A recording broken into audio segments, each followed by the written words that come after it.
Адам сатуу боюнча тарыхта ал качан башталгандыгы жөнүндө так маалымат жок. Бирок байыркы Египет жана Месопотамия жазуу булактарын карасак, адам сатуу же адам менен соода-саттык кылуу мамлекеттин экономикасында чоң ролду ойногон. Тарыхта массалык түрдө адамдар сатуу бул Африкадагы адамдарды башка мамлекеттерге алып барып сатуу болуп эсептелет.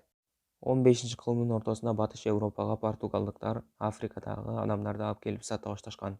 Ал эми 16-кылымда болсо испандыктар Вест Индияга адамдарды алып барып сата башташкан. Ал эми португалдыктар болсо Бразилияга алып барып сата башташкан. Биринчи жолу Африкадан адамдар Гватемалага жана Гондураска 1526-жылы алым келип сатылышкан. Ал эми Колумбияга болсо 1530-жылы жеткирилишкен.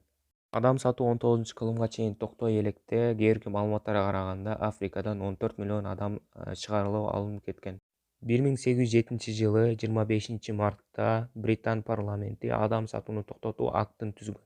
Ошентип адамдардын массалык түрдө иштери токтоду. Бирок ошондой болсо дагы азыркы учурда деле жашыруун түрдө адамдарды саткан адамдар бар. Мындай учурлар Кыргызстанда да байкалат. Мисалга алсак, Ошто өз ымыркайын 30 000 сомго сатканы жаткан киши кармалган. 2019-жылы ымыркайын миллион рубльга саткан кыргызстандык аял кармалган.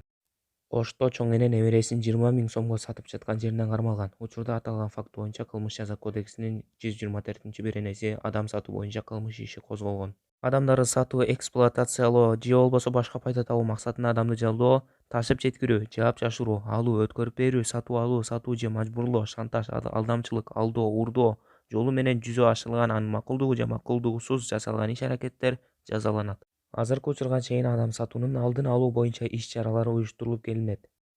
Адам сатуу иштери толугу менен токтошу керек.